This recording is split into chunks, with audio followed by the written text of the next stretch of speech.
Olá, seja bem-vindo ao nosso estudo Discipulado na Carta de 1 João, parte 2. Eu sou o pastor Daniel Torres, pastor do Movimento Discipular da Primeira Igreja Batista de Curitiba, e você é meu convidado para essa série tão especial de estudos. Caso você tenha perdido a primeira parte desse estudo, e você que está nos ouvindo aí pela internet, ou pela Rede Super, ou pela rádio, eu quero te convidar a você acessar a primeira parte desse estudo pelos canais de YouTube da nossa igreja, PIB Curitiba, ou também o canal de YouTube do Movimento Discipular. Você pode ter acesso à primeira parte desse estudo e ficar ligado. Nas próximas semanas nós vamos cobrir toda a carta de 1 João nesse estudo precioso da Palavra de Deus, numa carta riquíssima sobre discipulado. Você não pode perder e ficar fora dessa.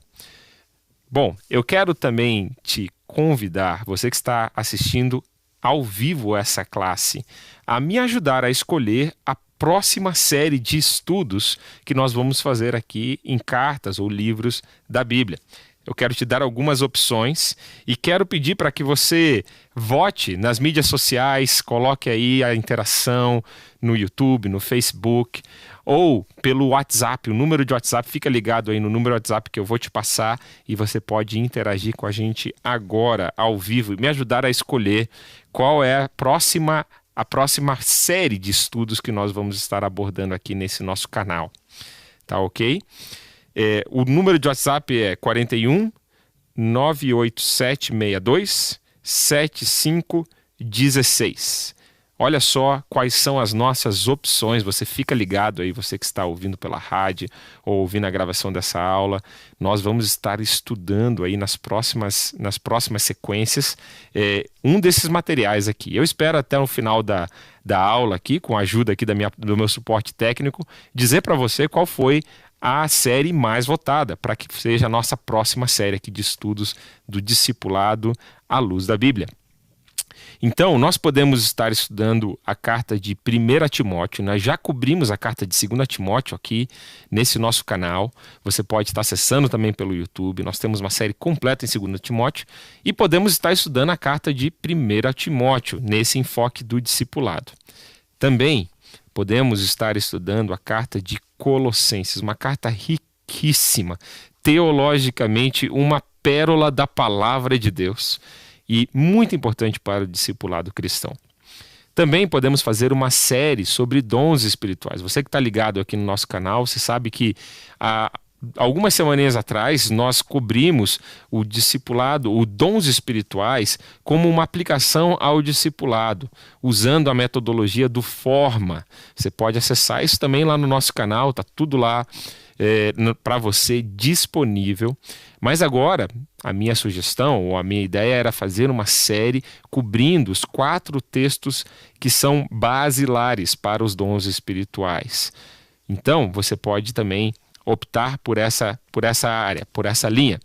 Ou discipulado no Antigo Testamento. Eu gostaria de sondar os relacionamentos discipulares que nós encontramos no Antigo Testamento, a exemplo de Josué e Moisés, e tirar lições para o discipulado contemporâneo. Eu sei que é difícil escolher, eu estou na dúvida qual que é a melhor a ser abordada na sequência, e eu quero dividir essa decisão com você que está nos assistindo aí online. Então vote, participe, dizendo mais uma vez para você o número do WhatsApp, 41 98762 7516. Enquanto a aula está acontecendo aqui, você pode dar a sua contribuição, ok?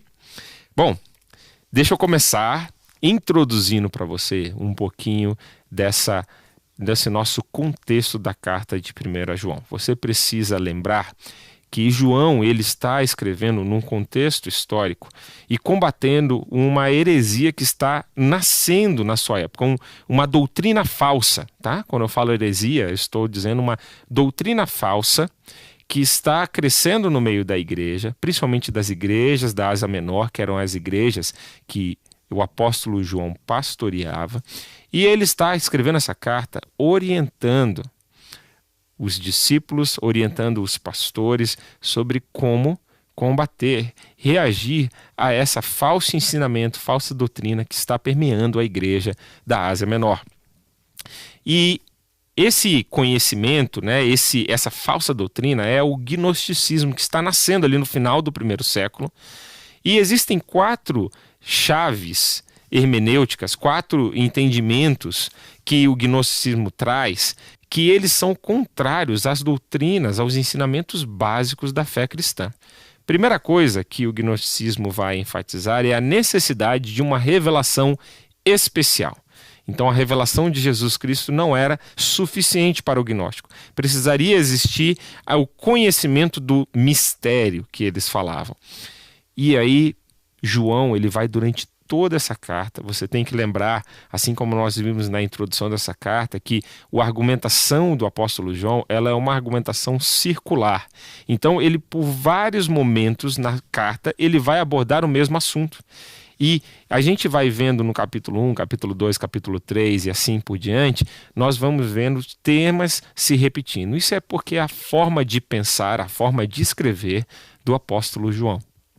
Bom, também o gnosticismo vai dizer que o conhecimento é mais importante, tem mais peso do que o amor.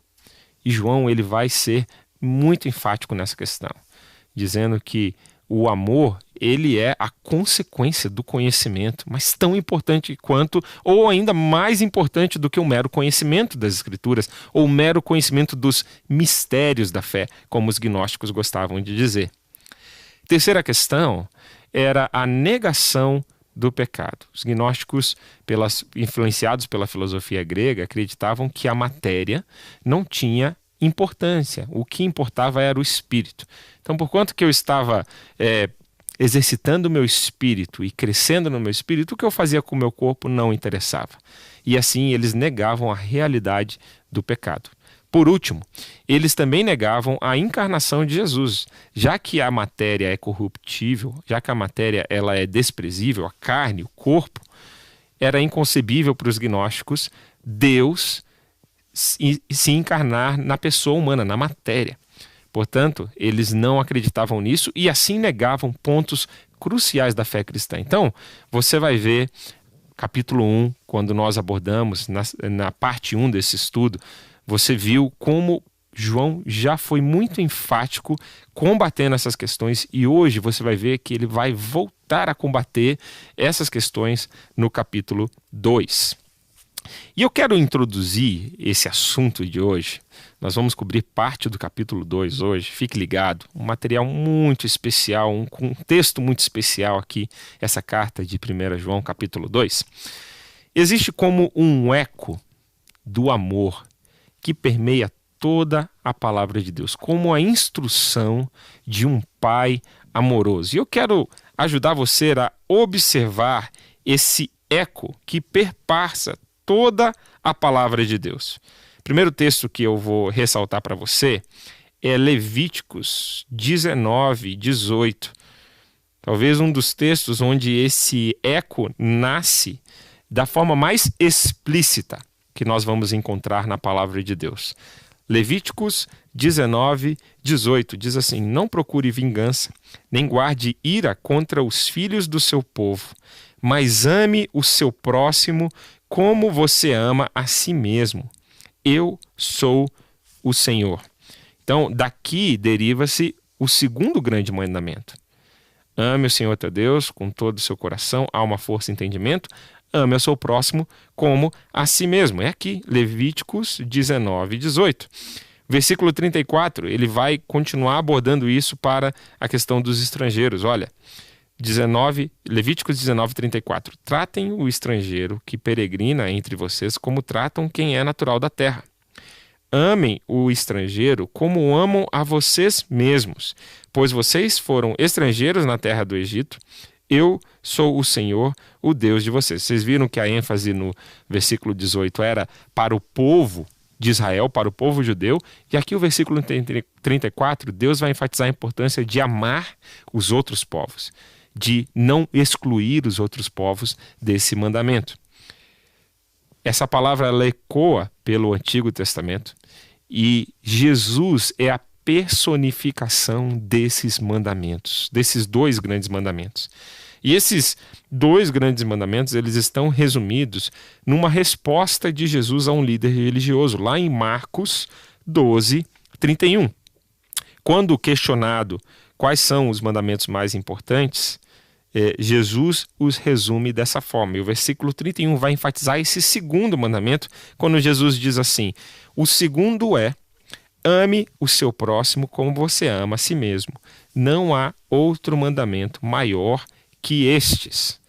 Então, o próprio Jesus, com a sua autoridade, está dizendo que amar a Deus e amar ao próximo é o resumo da lei e dos profetas. É a forma mais clara, mais sucinta de proclamar os mandamentos e a lei de Deus. Esse eco, ele continua a perpassar pela Bíblia. E em João, capítulo 15, versículo 12, já no finalzinho do ministério de Jesus, Jesus, de novo, ele enfatiza esse mandamento para os seus discípulos. E João captura essa conversa de Jesus no seu evangelho. João 15, 12 diz assim: o meu mandamento é esse, que vocês amem uns aos outros, assim como eu os amei. E mais ainda, né? Jesus, ele levanta a barra e fala, né? Não só ame aos outros como vocês amam a si mesmo. Jesus, ele fala: ame aos outros assim como eu os amei. Olha só como Jesus, ele se torna o referencial desse amor aqui em João 15, 12, enfatizando o mesmo princípio. E Tiago, capítulo 2, versículo 8, vai nos trazer também o eco dessa instrução de Deus. Tiago 2:8. Se vocês de fato observam a lei do reino, conforme está nas Escrituras, ame o seu próximo como a si mesmo, fazem bem.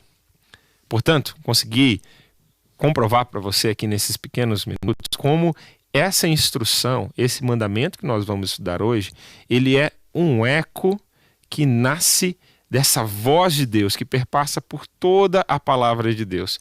E é um mandamento, o segundo mandamento mais importante, segundo aquilo que Jesus nos disse. Então, você pode ver como um pai que quer ensinar que nós precisamos amar uns aos outros. Me parece muito quando eu estou querendo repetir uma lição aos meus filhos. Sabe, se você é pai, está me ouvindo, está me assistindo, você sabe como é. Quantas vezes nós precisamos dar uma instrução-chave para os nossos filhos? Parece que a gente tem que repetir elas todos os dias.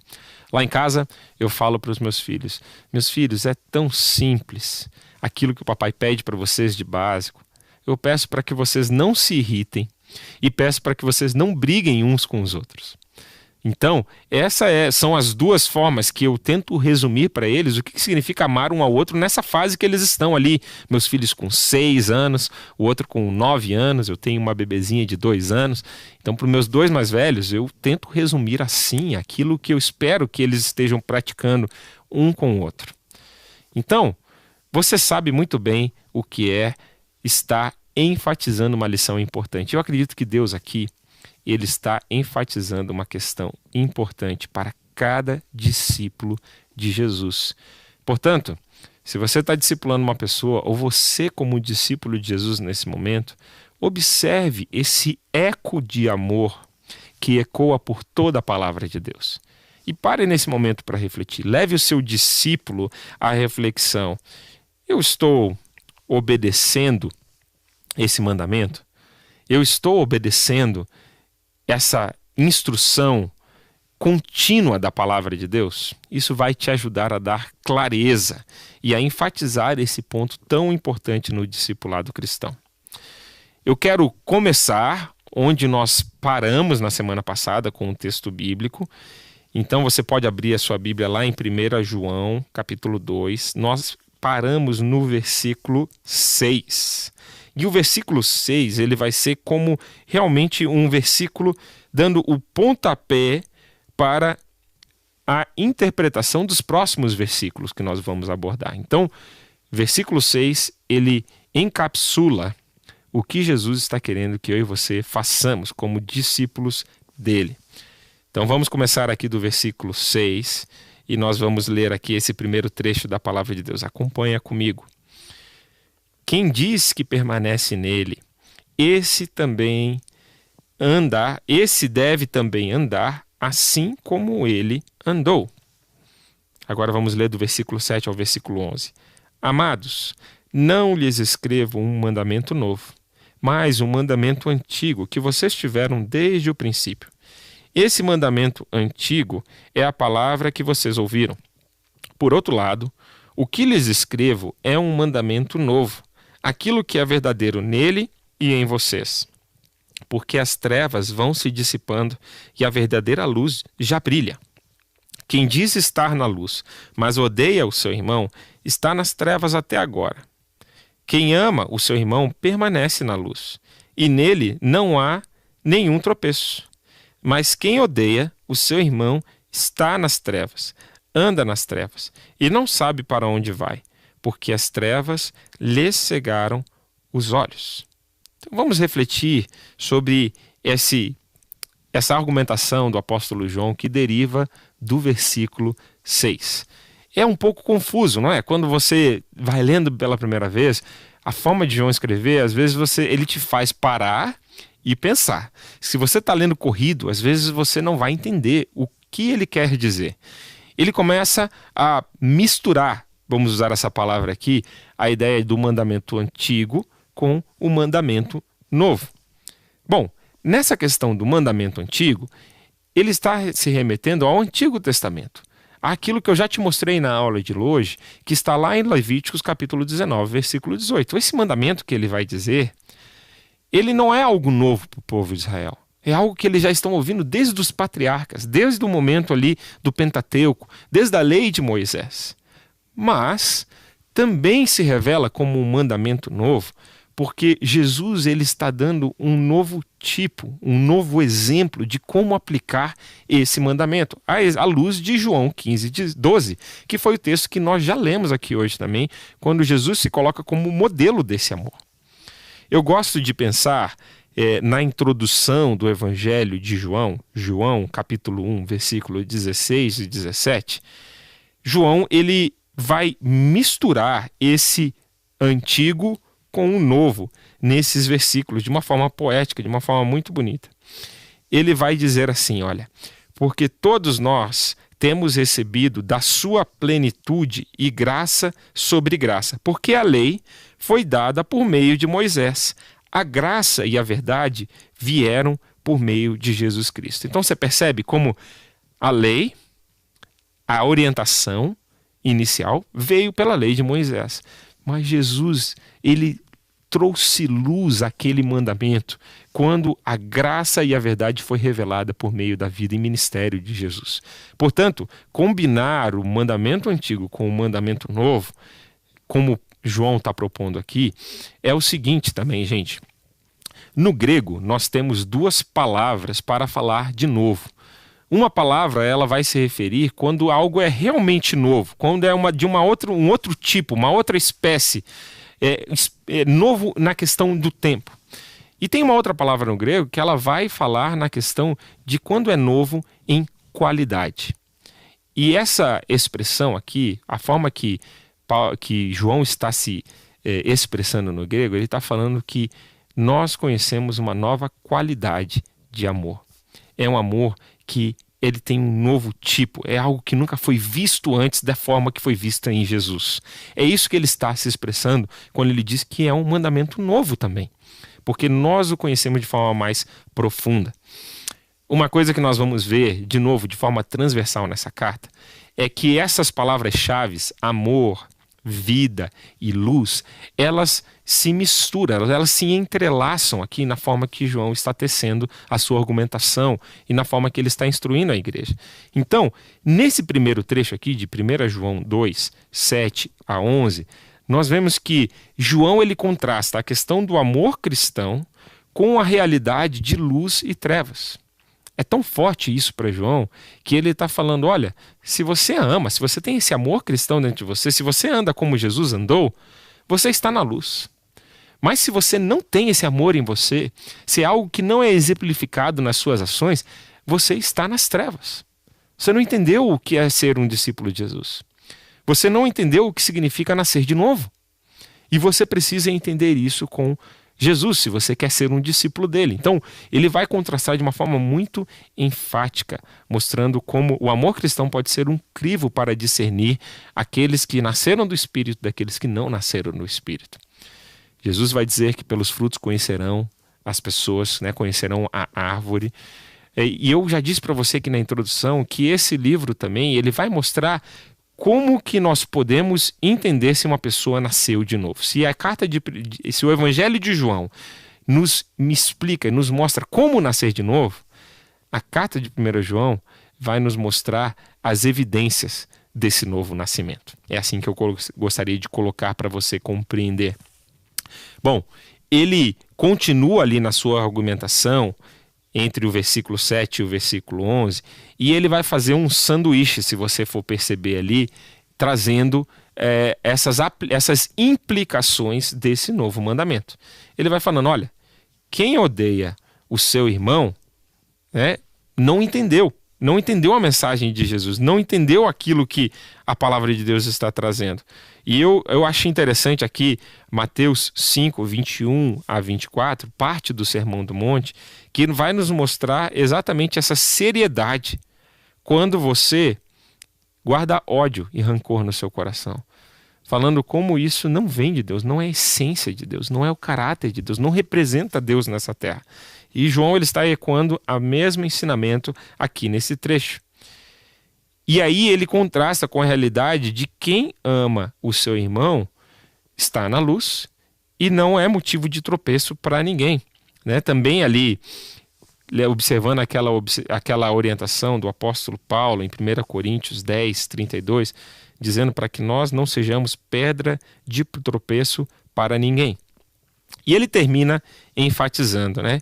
Quem odeia o seu irmão está nas trevas, anda nas trevas e não sabe para onde vai. Tá bom, vamos para a parte prática aqui desse contexto, desse fecho de ensinamentos do apóstolo João. Primeiro, irmãos, que olhar para Jesus é uma inspiração de amor, não é verdade? Jesus, ele expande a nossa compreensão de amor. Não importa quem você seja, não importa qual foi a tua história de vida antes de conhecer Jesus, se você está caminhando com Jesus, ele com certeza expandiu a tua compreensão de amor. É isso que João está observando quando ele está interagindo com o Senhor Jesus, quando ele se tornou um discípulo. A própria história de João é uma história dessa expansão de amor. Se você for olhar ali os evangelhos e for ver como o apóstolo João ele era conhecido, ele e o seu irmão, eles eram conhecidos como Boanerges, os irmãos do trovão, um temperamento curto, talvez um temperamento muito tempestivo, e por isso que eles receberam esse apelido. Num episódio, eles até chegam a perguntar para Jesus se Jesus queria que eles orassem a Deus para que destruísse toda uma cidade, uma vila samaritana. E Jesus, ele repreende eles naquele momento, né? Mostrando que não era isso que eles estavam aprendendo com Jesus. Era o exato oposto. E a própria compreensão de amor do apóstolo João foi exponencialmente expandida no relacionamento com Jesus. Tanto que ele passa a ser conhecido como o discípulo do amor, agora nessa fase da sua vida. E ele se chama como amado de Deus em várias vezes na sua carta. Então, essa compreensão é expandida. Alguns exemplos de como Jesus expande essa compreensão nos seus ensinos. Basta você relembrar comigo quando Jesus ele conta a história do bom samaritano, aplicando esses dois mandamentos do quem é o meu próximo, àqueles judeus que estavam ouvindo ele, falando, olha, até os samaritanos, até aquele povo que você não ama, que você não gosta pela cultura, eles são o seu próximo. Você deve amá-los. Nós devemos amar a todos. O filho pródigo expande a nossa capacidade de entender amor, de entender a graça de Deus, de entender a justiça, de entender como amor e justiça são balanceados por Deus. Quando o filho pródigo retorna a casa e ao invés de ser recebido com o pai por reprimendas, por sermões, ele é recebido com um abraço, com um beijo, com graça, com festa. A expansão dessa compreensão de amor é totalmente incrível aqui para nós. O Sermão do Monte, Quando você para meditar de Mateus 5 a Mateus 7, aquilo que Jesus está tratando ali, a nossa compreensão de amor é, de novo, expandida. E a própria cruz de Jesus, o símbolo ápice da fé cristã, simbolizando o amor de Deus, simbolizando o amor sacrificial de Cristo. Então, você pode mostrar para o seu discípulo como Jesus, ele expande a nossa compreensão de amor a cada vez que a gente para observar a vida de Jesus. Ele é a fonte que emana esse amor que nos contagia e que nos faz ir adiante, que nos faz servir, que nos faz cuidar de outras pessoas, que nos faz nos sacrificarmos. É quando nós olhamos para essa fonte de amor. Portanto, não pare de olhar para essa fonte de amor que jorra do coração de Jesus. Não pare de receber a inspiração para isso, porque esse é o combustível para a nossa missão, para a minha e a sua missão de fazer discípulos. Amém? Vamos continuar aqui refletindo sobre as consequências práticas desse novo mandamento. Bom, você viu aqui que João ele é muito enfático em dizer que você não pode odiar o irmão, odiar uma pessoa e dizer que você está em comunhão com Deus. É inconcebível essas duas coisas. Portanto, primeira orientação prática é: não guarde mágoa e ódio de outras pessoas. Procure resolver as questões do seu coração. Aplique aquele texto que nós estudamos há algumas semanas atrás aqui, quando estávamos na série de Efésios capítulo 4, que diz: irai-vos, mas não pequeis, não deixe o sol se pôr sobre a sua ira, não dê espaço ao diabo. Aplique esse texto a esse contexto, ao contexto dos seus relacionamentos, e não deixe a raiz de amargura crescer dentro de você. Se você for sincero comigo, eu posso ser sincero com você também aqui. Ontem à noite eu tive a oportunidade de deixar raízes de amargura crescerem no meu coração, por uma situação familiar, uma situação complicada que eu preciso ajudar a resolver na minha família estendida. E raízes de amargura podem brotar de uma forma muito fácil no coração. Eu louvo a Deus porque esse texto estava na minha mente para ensinar para você hoje. E eu peço a Deus, estava pedindo a Deus, continuo pedindo a Deus: Deus, não deixa raízes de amargura crescerem no meu coração. Me ajude a resolver essa situação de uma forma saudável. Me ajude a não deixar as minhas interpretações, as minhas ideias ou as minhas vontades prevalecerem nos relacionamentos, mas que eu possa expô-los à luz da palavra de Deus e ajudar a minha família. Esse é o seu papel. Não guarde mágoa e ódio no seu coração. Outra coisa, outra aplicação que você pode comprovar junto comigo: a falta de amor pode ser um obstáculo para que pessoas ao nosso redor conheçam Jesus. Quando falta no nosso testemunho cristão o amor prático, o amor servidor, quando falta essa característica base da fé cristã, como diz 1 Coríntios 13, não adianta você ter todos os dons, todo o conhecimento, toda a revelação, ter conseguido fazer todas as coisas. Se te faltar amor, nada adianta. Esse é o contexto aqui, isso que João está enfatizando aqui nesse tempo. O amor, gente, ele é a marca essencial do discípulo de Jesus. E nós precisamos ter essa marca na nossa vida. A falta de amor vai afastar pessoas. Você pode conhecer a Bíblia inteira, você pode estar testemunhando todos os dias. Na verdade, isso pode até afastar a pessoa ao invés de aproximar ela de Jesus. Porque ela não está vendo no seu exemplo de vida aquilo que você está pregando, aquilo que você está falando.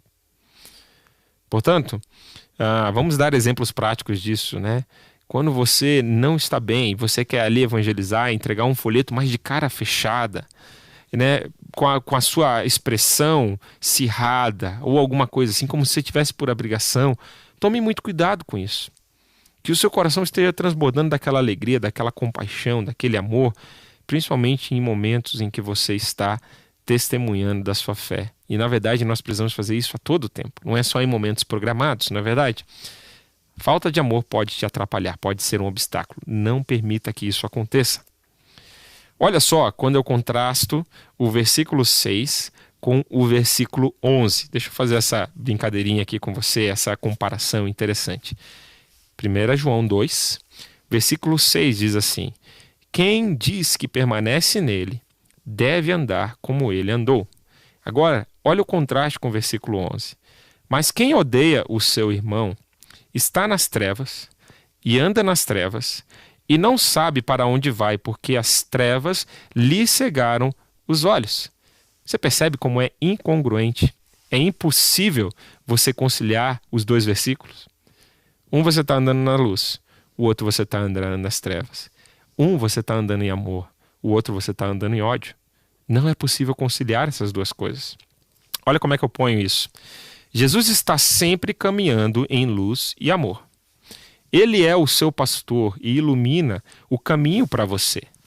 Se você decidir odiar seu irmão, você perde a comunhão com ele instantaneamente e não sabe mais para onde está indo, porque a luz se afastou. Bom, meus irmãos, eu não estou dizendo aqui isso não acarreta em perda de salvação nesse contexto, eu não estou querendo dizer isso, mas eu estou dizendo que a sua comunhão, que é essencial para você discernir a vontade de Deus, a direção de Deus e para que você continue andando na luz, você precisa guardar o seu coração desses sentimentos. E é lógico que nós passamos por momentos em que raiva, em que amargura, em que descontentamento, eles chegam e podem tomar raiz no nosso coração. Assim que você identificar eles, você precisa tratá-los à luz da palavra de Deus. Essa é a orientação da palavra de Deus. Bom, e assim nós encerramos essa primeira parte do estudo de hoje. Eu quero aqui lembrar você mais uma vez que nós estamos fazendo uma enquete aqui, apurando qual seria a nossa próxima sequência de estudos bíblicos. Você que chegou aí na metade da aula, ainda dá tempo de você votar. Se você está assistindo ao vivo aqui, você pode estar votando pelo WhatsApp, você pode estar votando também aqui pela Facebook, pelo YouTube. E a parte técnica aqui, fica atento aí, pessoal que está aqui na estrutura, para que vocês possam estar captando esses votos e passando aqui o retorno aqui para a nossa aula. Você pode estar pelo WhatsApp mandando o seu voto para 41 987 62 7516. E me ajude a escolher entre 1 Timóteo, Colossenses, uma série sobre dons espirituais ou uma série sobre discipulado no Antigo Testamento, focando em relacionamentos discipulares que a gente observa e pode tirar princípios para o discipulado contemporâneo, como, por exemplo, o caso de Elias e Eliseu. Então, é muito interessante. Cada um desses textos aqui, cada uma dessas séries vão ser abençoadoras, edificantes, mas eu quero saber a tua opinião sobre esse assunto. Então, não deixe de votar hoje durante a nossa aula. Vamos adiante. Eu quero te convidar agora a irmos para o texto de 1 João 2, versículo 12 ao versículo 14. Esses versículos aqui que, de novo, num primeiro olhar, talvez você até se confunda lendo eles. Se você para meditar, tem muita riqueza aqui nesse texto. Olha só, a Bíblia vai dizer assim: filhinhos, escrevo a vocês porque os seus pecados são perdoados por causa do nome de Jesus. Pais, escrevo a vocês porque conhecem aquele que existe desde o princípio. Jovens, escrevo a vocês, porque vocês têm vencido o maligno. Filhinhos, escrevi a vocês, porque conhecem o Pai. Pais, escrevi a vocês, porque conhecem aquele que existe desde o princípio. Jovens, escrevi a vocês, porque são fortes, e a palavra de Deus permanece em vocês, e vocês já venceram o maligno. Bom, de novo, parece confuso aqui o português ou a forma que foi escrito, mas ele está dizendo, está mandando recados. Não se esqueça, recados para os filhos, recados para os pais, recados para os jovens. Vamos imergir aqui nesses textos da palavra de Deus, vamos entendê-los. Bom, para os filhos, ele vai trazendo 2 recados. Seus pecados estão perdoados, vocês conhecem o Pai.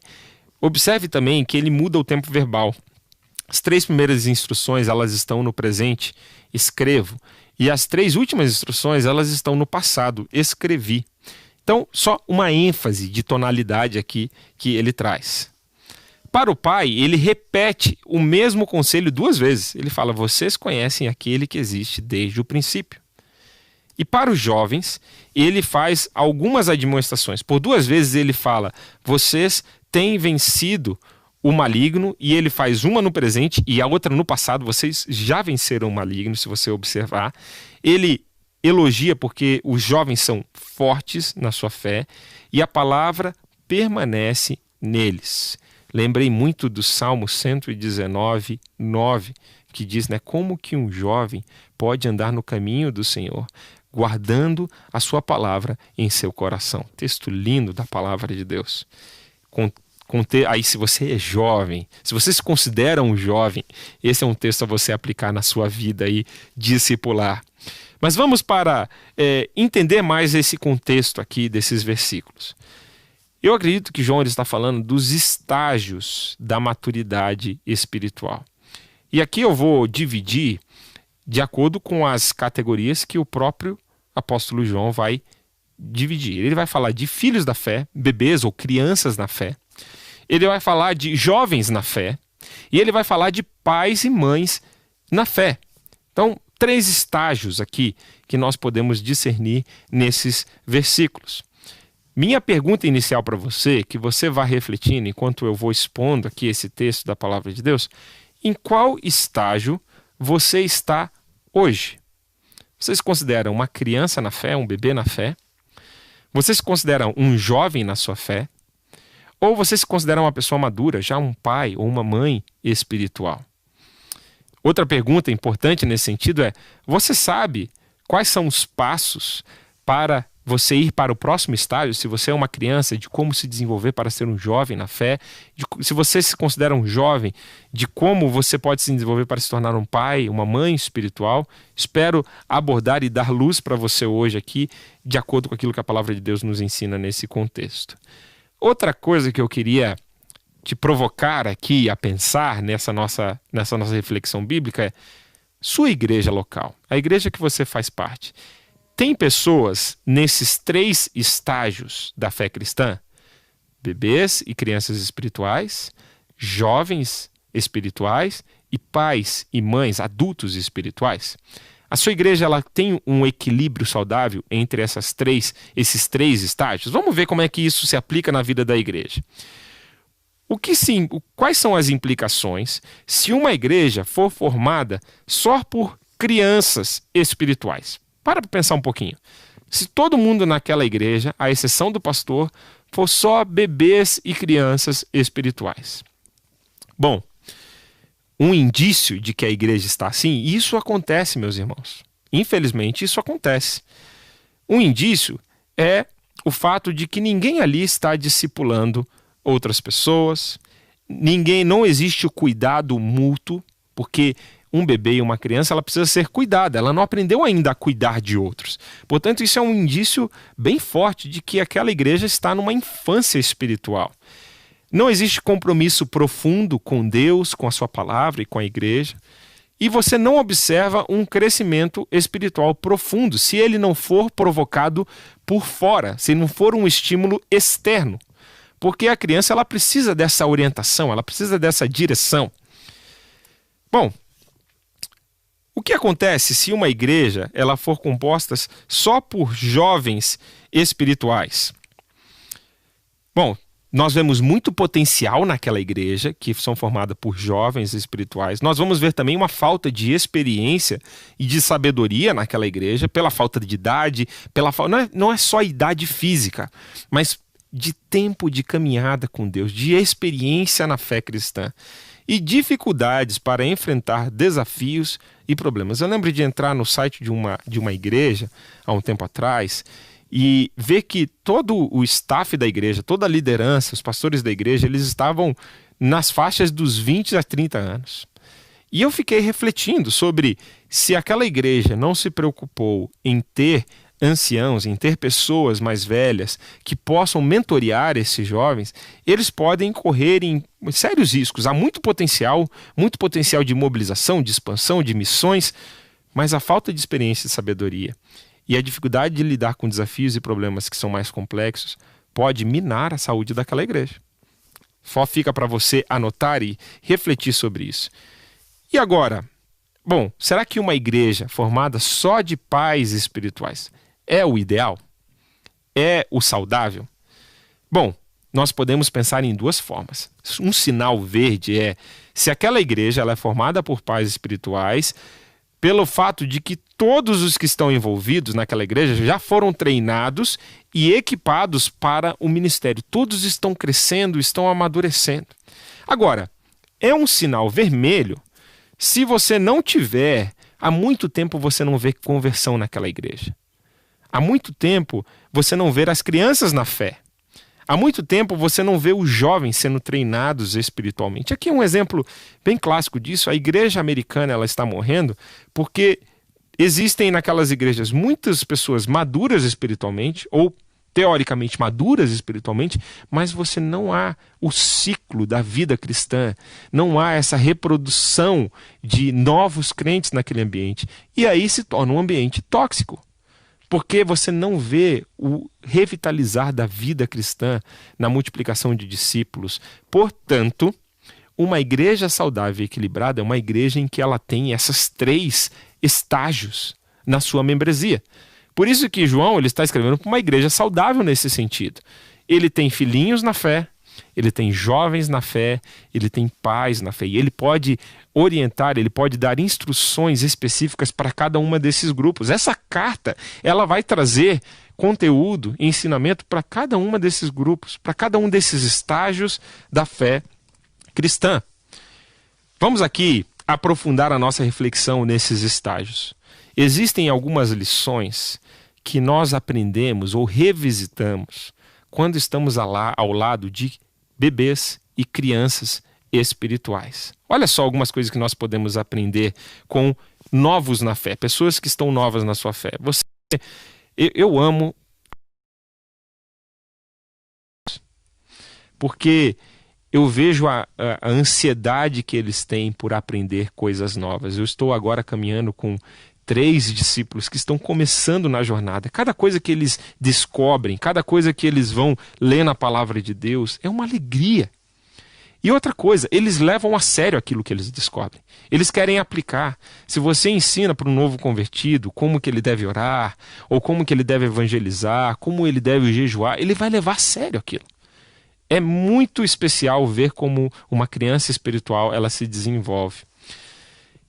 Olha só, também é belo ver a simplicidade da intimidade de um novo convertido. Quando ela teve aquele primeiro encontro com Jesus, quando ele teve aquele primeiro descobrir da fé. Alguns chamam esse momento da fé cristã como o primeiro amor. Eu não gosto dessa categorização, porque parece que a gente tem um primeiro amor e depois a gente só vai decaindo na nossa qualidade de amor. Não é isso que eu vejo na palavra de Deus.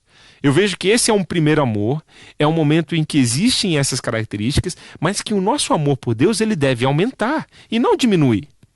Portanto, esse é um momento especial, é um momento de descoberta, é um momento de relacionamento muito marcante com Deus. Deus realmente se torna o seu Abba. Eles não estão se relacionando por Deus, as crianças na fé, por causa de tradição, tarefas, segundas intenções, nada disso. É genuíno. Eles realmente estão experimentando o amor de Deus. Você está perto de pessoas assim. Isso faz tão bem. Eu quero te encorajar a você caminhar com pessoas novas na fé, a você evangelizar e que Deus te dê a graça de ver pessoas conhecendo ao Senhor Jesus. Essa semana eu tive uma conferência de Zoom com um familiar meu que teve esse encontro com Jesus. A pessoa chorava, ela estava tão alegre, ela não podia conter aquela alegria dentro dela. Essa é a beleza das crianças na fé. Outra coisa, né? A gente viu que a primeira instrução de João foi que eles conhecem o Pai, e tem a ver com essas características que eu falei. Agora ele falou também que os pecados deles são perdoados em nome de Jesus. E olha só, que um novo convertido ele vai expressar essa gratidão pelo perdão de Deus. Deus responde às orações de novo convertido de forma muito rápida. Normalmente, isso acontece. É Deus se revelando àquela pessoa, ajudando ela a crescer na sua fé. Ele experimenta o refrigério do perdão e da graça de Deus. E eles também compartilham essa paz que eles encontraram em Jesus de uma forma muito natural, quando ele está observando isso na dinâmica da igreja. ele começa a observar que essa é a dinâmica e ele vai crescendo nessa fé. Então, isso é muito especial nas crianças na fé. E por isso que nós não podemos perder de vista isso. Bom, outra coisa que nós aprendemos também, agora com os pais na fé. Tá? Lembre-se de que como eles são na verdade é o seguinte, os pais na fé eles tiveram a mesma instrução aqui, né? Lembra que João fala que eles conhecem aquele que existiu desde o princípio. Portanto, um pai espiritual, estar perto de um pai espiritual, e se você é uma pessoa madura espiritualmente, faz muito bem você lembrar quem Deus é para você. Lembre-se de como ele graciosamente aceitou você e lhe deu propósito na sua vida. Talvez está há 15, 20, 30 anos atrás aí na sua história. Mas lembra, aquele primeiro momento, aquele primeiro despertar. Lembre-se de cada passo na vida cristã e de cada oportunidade que Deus lhe deu para crescer. Revisita a tua história. Lembra aquele que você conhece, aquele que existiu desde o princípio. É isso que João está dizendo aqui. Lembre-se das lições ao longo da vida que você aprendeu nesse processo. Lembre-se das coisas básicas da vida cristã que você nunca deve parar de fazer. Olha só como essas são instruções práticas do apóstolo João. E para os jovens na fé, eles estão experimentando os primeiros frutos da obediência a Deus. E aí, João, ele vai dizer: olha, vocês são fortes, vocês estão vencendo o diabo, continuem, se esforcem, permaneçam na palavra de Deus. Eu não sei você, mas eu provavelmente vou ter que acampar aqui por hoje e retomar na próxima parte aqui dessa reflexão aqui. Está muito rica, eu não quero apressar o nosso conteúdo aqui, eu não quero apressar a nossa reflexão na palavra de Deus. Então, a gente vai observando como jovens na fé, e talvez isso está alguns anos atrás aí na minha caminhada cristã, mas a primeira pessoa que eu vi conhecendo a Jesus. Você lembra disso? Se você já é alguém maduro na sua fé, um pai espiritual, você lembra. A primeira pessoa que você teve a oportunidade de compartilhar a mensagem de Deus. Eu lembro que eu estava com um grupo de jovens da minha igreja, numa praça da nossa cidade, e pela primeira ou segunda vez eu estava fazendo evangelismo ali. Já tinha crescido em algumas habilidades da fé cristã e comecei com uma dupla, com alguém que era mais experiente, um jovem que era mais experiente. Num certo momento, porque tinha muita gente no parque, a gente se separou. E eu fui abordar uma pessoa que estava sentada na arquibancada. E eu lembro que pela primeira vez sozinho, eu trouxe ali o evangelho para ela, né? Falei daquilo que Jesus fez pela vida dela. E depois de apresentar o plano de salvação, eu fiz a pergunta que eu vi meu amigo fazendo: você quer aceitar Jesus como seu único e suficiente Salvador? A gente já tinha abordado várias pessoas e a pergunta mais comum, eu acredito que naquele dia eu não tinha encontrado ainda ninguém que tinha falado sim para esse convite. E quando eu estava ali sozinho, fiz o convite para que a pessoa entregasse a vida a Jesus, ela disse sim. Eu lembro, gente, que eu fiquei desesperado naquele momento. Eu pedi para a pessoa: olha, você espera um pouquinho aqui, deixa eu chamar um amigo meu, que é um pouquinho mais experiente do que eu, de saber o que fazer até agora, porque eu não sei o que fazer. E eu lembro que eu saí correndo para procurar o meu amigo, achar para que ele pudesse ajudar aquela moça a dar os seus primeiros passos na fé. Eu nunca vou esquecer dessa oportunidade, dessa experiência. Outra coisa que um jovem na fé pode trazer à memória, isso pode fortalecer, te encorajar a ir adiante, né? Você lembra a sua primeira responsabilidade na igreja? Primeira coisa que você fez na igreja? Bom, eu lembro que a primeira coisa que eu fiz na igreja foi ser porteiro do Ministério Infantil da minha igreja. Cheguei na metade do ano letivo aqui, né, das atividades do Ministério Infantil, e o pastor de crianças aqui da PIB de Curitiba, ele não tinha naquele momento nenhuma necessidade dentro da sala de aula, ele estava me conhecendo também. Então ele falou: ó, você vai ficar aqui nessa porta, você não vai deixar nenhuma criança passar daqui. E todos os cultos de domingo de manhã que eu vinha para a igreja, eu ia ser o porteiro do Ministério Infantil. Ali durante 1 ou 2 meses essa foi a minha função. Depois eu fui promovido a auxiliar da classe ali da escola bíblica e tudo mais. Mas como foi gostoso refletir. E olha que engraçado, que interessante, né? Anos mais tarde, Deus me deu o privilégio de ser o pastor de crianças da primeira Igreja Batista de Curitiba. E a minha primeira função no Ministério Infantil, lá atrás, no começo da vida cristã, foi ser o porteiro do Ministério Infantil. Então, como Deus, ele ajuda a gente a crescer, a se desenvolver. E por último, né, refletindo sobre... Você lembra qual foi o primeiro grande sacrifício que você teve que fazer pelo seu relacionamento com Deus? Eu lembro de algumas vezes que eu tive que fazer opção entre seguir a minha vontade ou seguir a vontade de Deus. Nem sempre a minha vontade e a vontade de Deus, ela anda assim.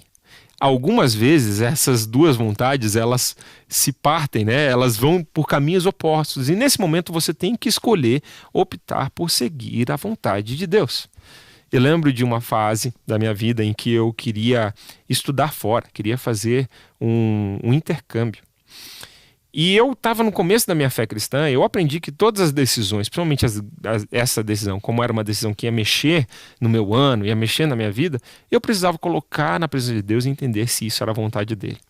E lá fui eu orar se eu deveria fazer o intercâmbio. Eu lembro que o meu coração, o meu desejo era ir. E eu lembro como hoje, quando Deus me respondeu no livro de Provérbios, e ele colocou para mim assim, né? O homem tem os seus caminhos, mas é o Deus eterno quem dá a última palavra. Aquele foi uma resposta, uma confirmação de que aquele não era tempo de ir. E sabe, por muito tempo eu abandonei esse sonho. Pensei, poxa, agora eu estou jovem, 18 anos, depois eu vou casar, ter filho, nunca mais vou ter a oportunidade de fazer um intercâmbio. Mas Deus, o Senhor sabe qual é a vontade perfeita e soberana para a minha vida. Entreguei isso na mão de Deus. Como foi gostoso, anos depois, Deus me deu a oportunidade de fazer um intercâmbio, de estudar fora do país, cumprindo aquele sonhozinho no meu coração que ele nem precisava se importar, mas estava no plano dele, só não era o momento dele. E ele me permitiu ir com minha família, com meus filhos, estudar fora do país e realizou um sonho. Mas naquele primeiro momento foi um sacrifício de fé. Bom, eu quero deixar você aqui no final dessa aula refletindo mais sobre essas marcas da pai espiritual, da criança espiritual, do jovem espiritual. Pergunte a si mesmo, em que estágio da minha fé eu estou? Como que eu posso progredir para o próximo estágio? A gente volta na semana que vem exatamente desse ponto. Como eu posso progredir para o próximo estágio? Como está a saúde da minha igreja nessa realidade? E assim nós vamos pedir a graça de Deus para que as nossas igrejas sejam igrejas saudáveis, onde nós possamos ver esse ciclo de vida, onde nós possamos ver todas essas qualidades, todas essas categorias de estágios da fé cristã na nossa igreja. E assim nós possamos crescer para a glória de Deus. Ore comigo nesse momento. Senhor Jesus, eu te agradeço por esse estudo rico da sua palavra, Senhor. É tão rico que nós conseguimos andar hoje alguns poucos versículos, pela tamanha profundidade que existe nesse texto da sua palavra, Senhor, e a aplicação rica para o discipulado. Jesus, ajuda-nos a obedecermos esse mandamento que é novo. Ele é novo porque no Senhor Jesus nós encontramos ele de uma forma única, nunca vista antes na humanidade, nem antes nem depois. O Senhor é essa novidade do amor, da graça de Deus. Deus, que o nosso coração seja aquecido pelo seu exemplo e que nós possamos andar na sua luz, amando os nossos irmãos. Senhor, ajuda-nos a crescer na nossa fé. Aqueles que são crianças espirituais, que possam crescer a ser jovens, aqueles que são jovens, que possam amadurecer a se tornarem pais e mães espirituais. E que os pais e mães espirituais a me ouvir aqui hoje possam reproduzir filhos espirituais para a sua glória, possam ajudar novas pessoas a nascerem de novo e experimentarem todo esse crescimento na vida espiritual. Abençoa as nossas igrejas, Senhor. Ajuda-nos a sermos firmes, maduros naquilo que cremos e ajuda-nos, ó Deus, a ver esse ciclo da vida sendo reproduzido nas nossas igrejas. Nós oramos, ó Deus, pedindo a tua graça e a sua direção, em nome de Jesus. Amém. Fica com Deus, tenha uma ótima semana.